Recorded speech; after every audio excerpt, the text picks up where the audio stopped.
Halo sahabatku yang terkasih dimanapun Anda berada. Kembali lagi bersama saya John Sung, Jesus my Savior.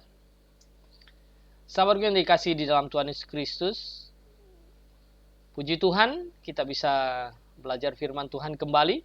Terima kasih sudah menonton channel YouTube saya. Bagi sahabatku yang merasa berkati, merasa apa yang saya jelaskan masuk akal dan sesuai dengan kebenaran firman Tuhan, tolong mari kita bekerja sama. Anda share, like, subscribe, agar banyak jiwa bisa dimenangkan melalui penjelasan kebenaran firman Tuhan yang saya sampaikan. Bagi sahabatku yang ingin bertanya atau ingin saya mendukung dalam doa bagi setiap permasalahan hidupmu, silakan WhatsApp ke nomor saya 081258769200. Sahabatku yang terkasih dalam Tuhan, pada kesempatan ini saya ingin mereview sebuah video yang dikirimkan oleh salah satu penonton channel YouTube saya, dan ini adalah seorang pengkhotbah perempuan yang hebat sekali katanya. Ya. Sebelumnya, mari kita dengarkan dulu ya videonya.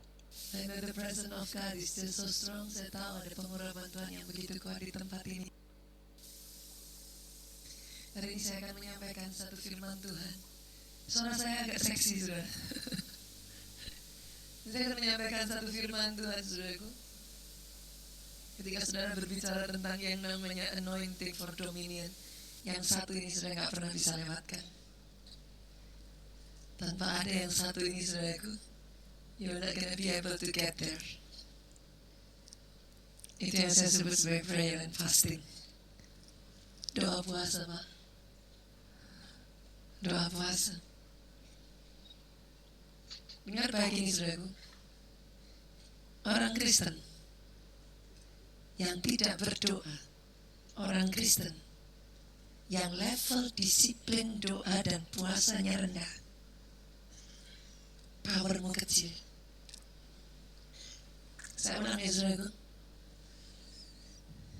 Sebagai orang Kristen, kalau level doamu, disiplin puasamu kecil, powermu kecil, saudaraku. Ketika kita berbicara sepanjang 1 bulan ini tentang yang namanya anointing for dominion, Ibu, sebagian dari kita mungkin bertanya-tanya, apa sih anointing for dominion, Pastor? Kayaknya bahasanya terlalu muluk-muluk. Sesederhana ini, Pak. Have you ever been in your condition dalam hidup saudara? Seperti saya, Pak. Ada waktu-waktu dalam kehidupan saya yang saya bisa berkata,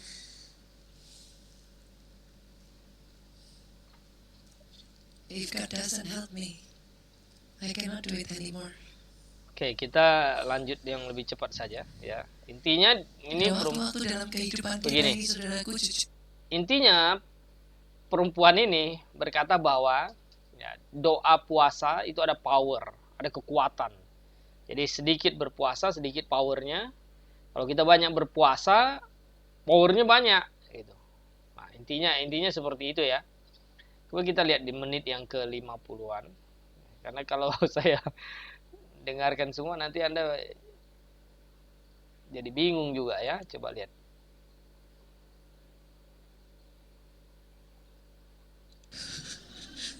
Jadi kalau bawa Pak Jonathan, saudara, shopping itu bukannya ditemenin saya merasa tenang, saudara. Ditemenin lah, karena saya ditanya ini sama ini bagus mana, nggak ada yang bagus dua-duanya, saudara. Lalu nafsu shoppingnya hilang, saudara. Layang, saudara. Tiap orang, saudara, Tuhan itu tahu yang terdalam. Bagi saudara yang mana? Yang mana? Sebagian dari saudara puasa ngomong kata-kata sia-sia. Halo. Ketika saudara nggak makan, bukan cuma ditambah jam doanya, nih, hati-hati nih. Hati-hati. Dikit-dikit ngomong-ngomongnya langsung, dikit-dikit keluar, dikit-dikit kebun binatang, dikit-dikit apa segala macam, saudara. Puasa ngomong sia-sia. Saya tantang, saudara. Kalau saudara lakukan yang satu ini, saya jamin. Sebagian banyak dari antara jemaat Tuhan tanya sama saya seperti ini, Pastor, gimana sih cara dengar suara Tuhan? Anda lihat ya, bagaimana cara mendengar suara Tuhan menurut perempuan ini, ya. Bagaimana mendengar suara Tuhan? Ini khotbahnya Nita pastor, katanya sih pastor. Bagi saya itu di dalam Alkitab itu tidak ada yang namanya pastor atau gembala itu perempuan. Gembala itu selalu laki-laki, tidak ada perempuan. Tapi oke, dia ini tidak salah sebenarnya. Jabatan ditulis pastor Nita Stian, doa puasa untuk urapan berkuasa. Jadi tema khotbahnya ini adalah doa puasa untuk urapan berkuasa. Jadi semakin banyak kita berpuasa, semakin banyak kita ini punya power, punya kuasa, ya. Nah, kemudian dia bilang bagaimana dia jamin mendengar suara Tuhan. Anda dengar. Saudara tahu, mau tahu cara cepat dengar suara Tuhan? Cara cepat dengar suara Tuhan. Gampang, saya kasih jalan. Puasa 40 hari.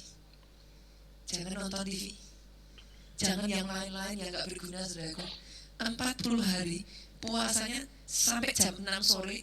Tekan, banyakin doanya, banyakin baca firmannya, banyakin bahasa roh. Nanti kalau selesai 40 hari. Nah, puasa 40 hari, ya. Banyakin bahasa roh. Ya, puasa 40 hari. Nggak tahu puasanya apa ini. Nahan lapar 40 hari. Nggak makan 40 hari. Mati. Dengar aja ya. Hari saudara belum bisa dengar suara Tuhan, datang ke saya. Kalau udah puasa 40 hari, nggak bisa dengar suara Tuhan, datang ke dia katanya. Anda coba perhatikan. Beneran?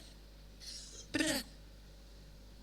Karena ketika saudara sungguh-sungguh ditutup semua yang ini, dengar suara Tuhan itu sama seperti saudara dengar suara orang yang sudah dekat dengan saudaraku.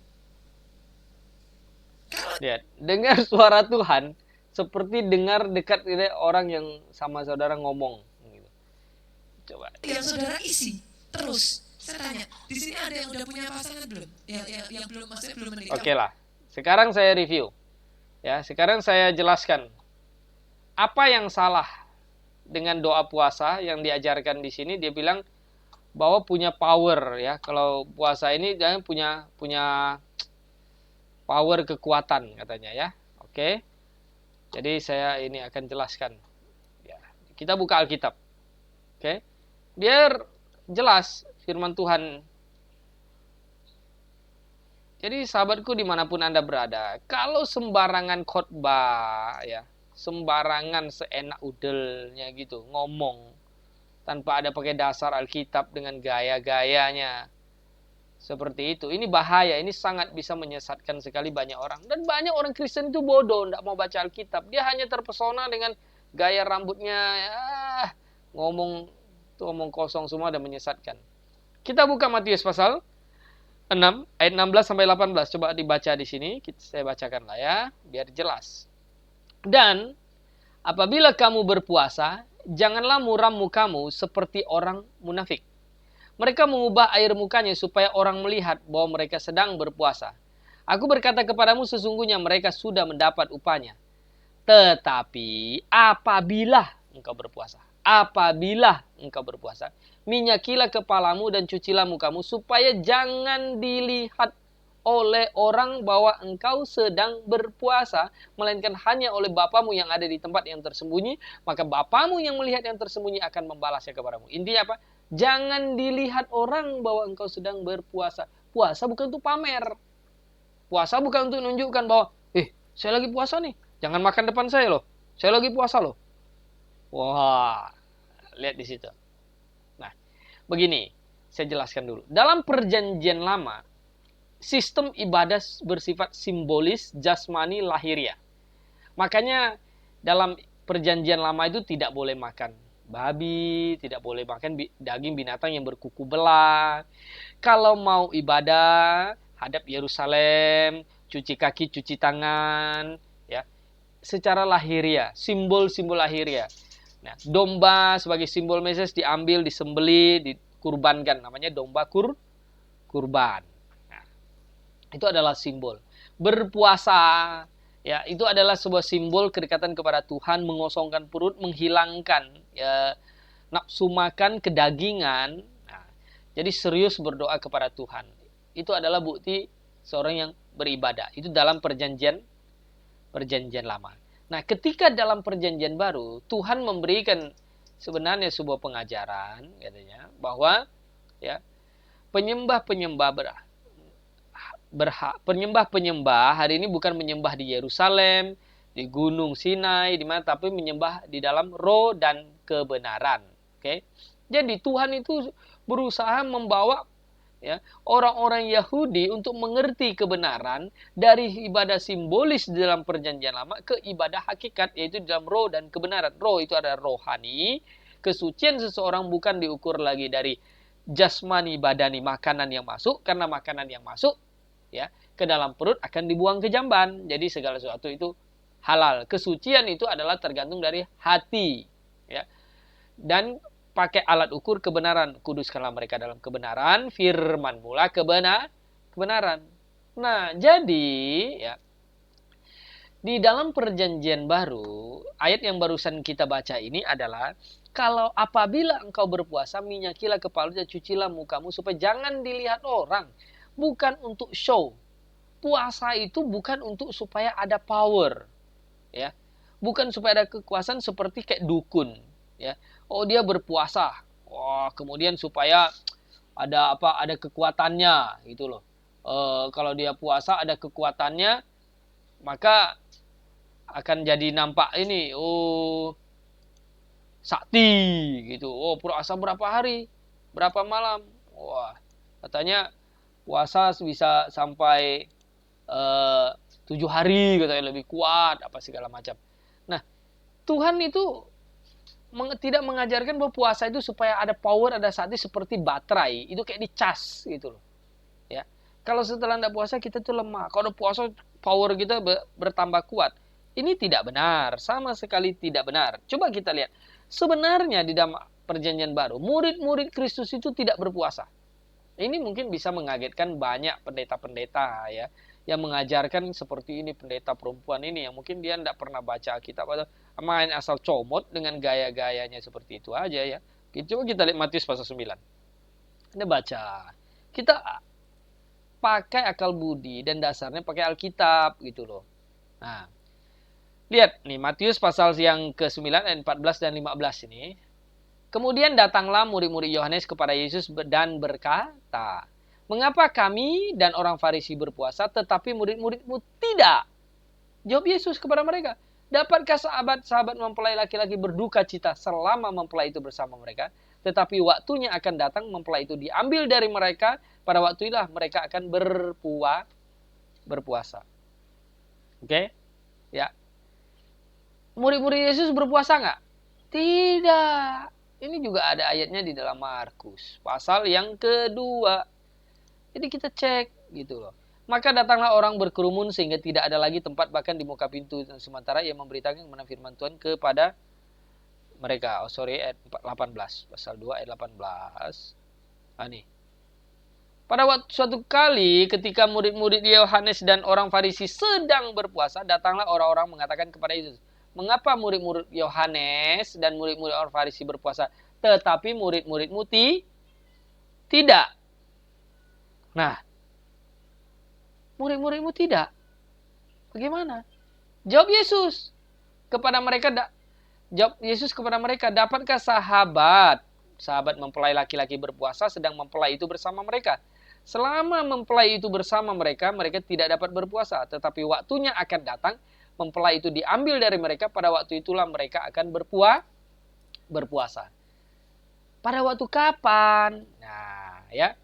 Pada waktu ya Yesus nanti terangkat ke surga dan mereka baru ya akan berpuasa karena mengalami sebuah penganiayaan, ya, penindasan sehingga mereka terpaksa harus berpuasa. Lihat di dalam 2 Korintus. Ya, saya kasih tahu, lihat 2 Korintus pasal yang ke-6. Ayat yang ke-4 dan 5 kita baca di sini. Paulus berkata apa? "Sebaliknya dalam segala hal kami menunjukkan bahwa kami adalah pelayan Allah, yaitu dalam menahan dengan penuh kesabaran, dalam penderitaan, kesesakan dan kesukaran, dalam menanggung dera, dalam penjara dan kerusuhan, dalam berjerih payah, dalam berjaga-jaga dan berpuasa." Adalah satu kondisi ya, berpuasa yang Alkitabiah itu adalah begini ya. Puasa bukan disengaja untuk nambah power. Puasa bukan disengaja untuk menunjukkan bahwa kalau saya puasa 40 hari, saya akan ada kuat dan power, semua setan itu takut sama saya. Bukan seperti itu. Puasa di dalam perjanjian baru Alkitabiah itu adalah bersifat insidental, ya. Dan tidak sengaja untuk show kan supaya dilihat orang bahwa engkau berpuasa. Tapi berpuasa yang bersifat insidental.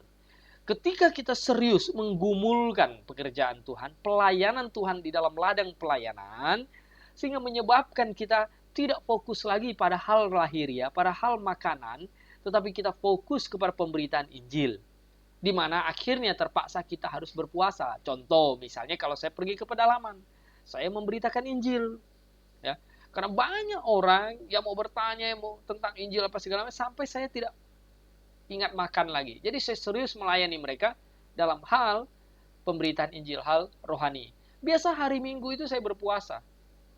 Ya. Padahal tidak ada tujuan untuk berpuasa dan tidak ada yang tahu. Selesai kebaktian, ya, pagi-pagi biasanya saya berangkat, ya. Kemudian selesai kebaktian apa, ada tanya jawab kami, tanya jawab, ada konseling, ada apa. Sehingga biasa sampai sore pelayanan itu berjalan terus, tidak makan. Nah, dan tidak ada rasa lapar lagi. Mengapa? Karena saking seriusnya kita menggumulkan sebuah pelayanan, kita memberitakan Injil, kita tidak ingat makan. Nah, ini berpuasa yang bersifat insidental. Inilah yang Tuhan ingin kita lakukan. Bukan sengaja ada makanan, ada semuanya, oh enggak puasa supaya saya lebih kuat, supaya lebih tenaga saya, Tuhan lebih sayang sama saya, maka saya berpuasa. Ini bisa bahaya, itu bisa jerat dalam masuk ke dalam asketikisme, ya, menyiksa diri supaya menimbulkan belas kasihan Allah. Ini tidak benar. Coba baca lagi di dalam 2 Korintus pasal 11 ayat 27, ya. Bagaimana Rasul Paulus mengalami ini? Aku banyak berjeri lelah dan bekerja berat, kerap kali aku tidak tidur, aku lapar dan dahaga, kerap kali aku berpuasa kedinginan dan tanpa pakaian. Jadi sahabatku yang terkasih dimanapun Anda berada, ya, berpuasa itu bukan untuk nambah power, nambah kita dekat sama Tuhan. Apalagi ini perempuan bilang tadi, supaya bisa dengar suara Tuhan. Ya ampun, yang udah puasa 40 hari katanya, ya, nanti bisa kasih tahu dia kalau dia tidak dengar suara Tuhan, dia jamin dia akan dengar suara Tuhan. Dia jamin loh, jamin pakai apa? Aduh bos, matilah saya kalau begini, penyesatan begini, ya. Dia jamin dia bisa dengar suara Tuhan. Seperti teman dekat kita bisik-bisik gue ngomong. Ya ampun. Ini sangat menyesatkan, ya. Suara Tuhan, pengajaran Tuhan, firman Tuhan, perkataan Tuhan itu ada di Alkitab sekarang. Bukan dia bisik-bisik sama kamu. Kamu pun sebenarnya kalau puasa 40 hari mati. Ada nggak di dunia nih orang yang bisa puasa 40 hari tidak makan? Seperti Tuhan Yesus. Saya mau tanya aja. Perempuan ini bilang puasa 40 hari. Puasa apa? Nah, kalau puasa dari perkataan yang jorok, ya, dari dosa, ya, itu sih memang harus. Nggak usah 40 hari, seumur hidup. Hidup kita harus berpuasa dari dosa. Kalau berpuasa seperti yang Bibi ngomong, 40 hari baru bisa dengar suara Tuhan. Mampus, ini udah perdukunan ini, udah penyesatan ini, ya. Nah, sekarang saya jelaskan. Lalu ada yang bertanya nih, kan? Matius 17. Kita lihat Matius 17. Jenis ini, katanya kan, tidak bisa diusir dengan doa dan puasa. Begini, saya jelaskan. Ayat 21. Lihat ini kan. Ia berkata kepada mereka, karena kamu kurang percaya. Lihat. Jadi kan ceritanya, ya, ceritanya ini kan mulai dari ayat yang ke-14. Ketika Yesus dan murid-muridnya kembali kepada orang banyak itu, datanglah seorang mendapatkan Yesus menyembah, katanya, Tuhan, kasihanilah anakku, ia sakit ayan, dan sangat menderita. Ia sering jatuh ke dalam api dan juga sering dalam air. Aku sudah membawanya kepada murid-muridmu, tetapi mereka tidak dapat menyembuhkannya. Maka kata Yesus, hai kamu, angkatan yang tidak percaya dan sesat, berapa lama lagi aku harus tinggal di antara kamu? Berapa lama lagi aku harus sabar terhadap kamu? Bawalah anak itu kemari. Dengan keras Yesus menegur dia, lalu keluarlah setan itu daripadanya, dan anak itu pun sembuh seketika itu juga. Kemudian murid-murid datang dan ketika mereka sendirian dengan dia bertanya mereka, mengapa kami tidak dapat mengusir setan itu? Ia berkata kepadanya, karena kamu kurang percaya. Lihat dia. Karena kurang percaya. Sebab aku berkata kepadamu, sesungguhnya sekiranya kamu memiliki iman sebesar biji sawi, kamu dapat berkata kepada gunung ini, pindah dari tempat ini ke sana, maka gunungnya pindah dan tak akan ada yang mustahil bagimu. Nah, ayat ini jangan ditafsirkan kalau kamu punya iman itu, kamu gunung-gunung bilang, pindah sana gunung, pindah sini, gunung gede, pindah ke sana, gunung Salak, pindah ke Kalimantan. Bukan begitu. Ini maksudnya, ya, ketika murid-murid Yesus memiliki iman yang besar, ya, menghilangkan kurang percayanya kepada Tuhan dan percaya penuh dengan serius, bukan mengandalkan kekuatan manusia, kedagingan manusia, tapi mengandalkan Kristus, maka dia akan mengubah dunia. Dunia ini akan heboh melihat bagaimana kuasa Allah beserta dengannya. Seperti gunung-gunung itu bisa pindah-pindah, itu dihiperbolakan sampai seperti itu. Ya. Nah, jenis ini tidak dapat diusir kecuali dengan berdoa dan berpuasa. Nah, karena mereka tidak percaya, ya, maka mereka itu harus meningkatkan kepercayaan mereka dengan cara berdoa kepada Tuhan Yesus dan berpuasa. Nah, berpuasa di sini adalah membuktikan bahwa dia serius dengan Tuhan. Dia serius percaya. Bukan tidak tidak mengandalkan kekuatan fisik manusia lagi. Seperti dalam perjanjian lama ketika mereka berpuasa itu mereka sungguh-sungguh menyerahkan diri total kepada Allah. Mengandalkan kekuatan Allah, serius, bukan mengandalkan fisik manusia. Jadi dia berpuasa, dia lemah secara daging, tak makan, lemah. Tapi ya ketika dia berdoa ada kekuatan.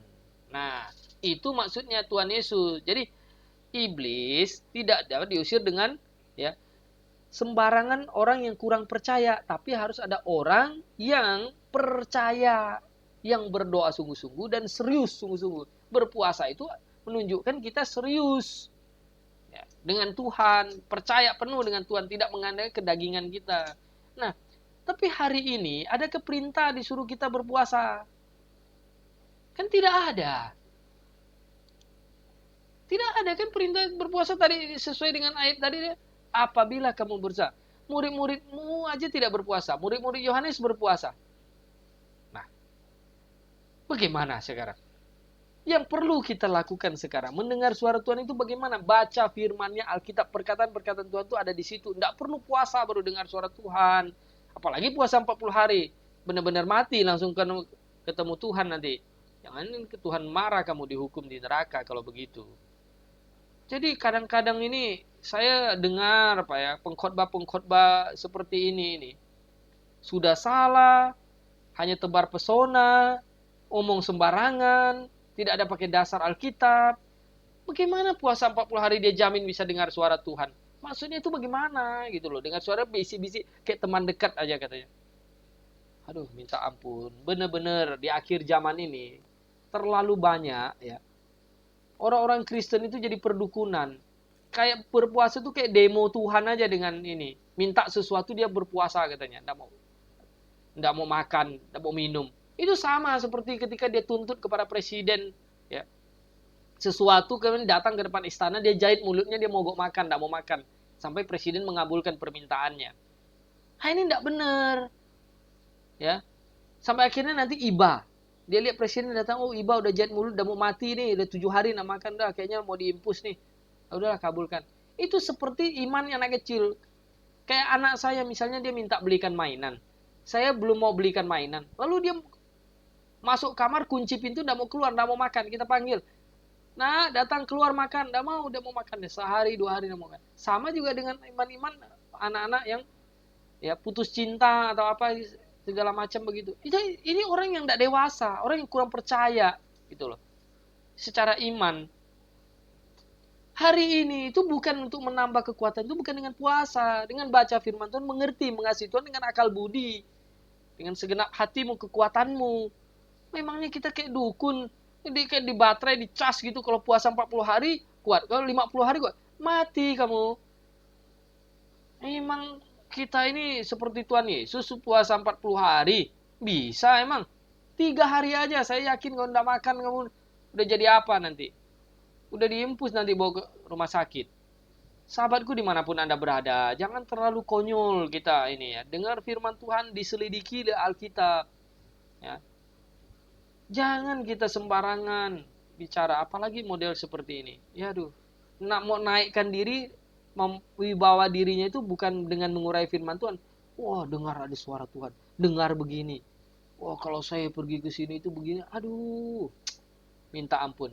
Hanya orang-orang bodoh yang bisa jadi jemaatnya dan percaya kepadanya. Ya, jadi sahabatku dimanapun Anda berada, saya mau ya Anda dicerdaskan, baca Alkitab, pakai Alkitab. Berpuasa yang Tuhan inginkan itu seperti Paulus. Ya.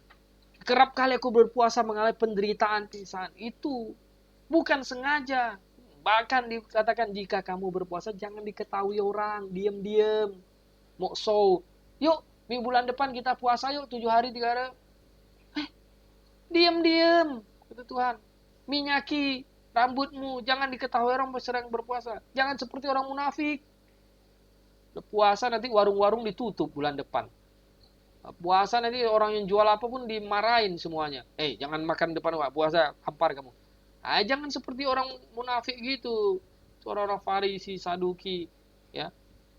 Tidak seperti itu. Kekristenan tidak mengajarkan seperti itu. Berpuasa diam, jangan kasih tahu orang. Karena kita serius dengan Tuhan.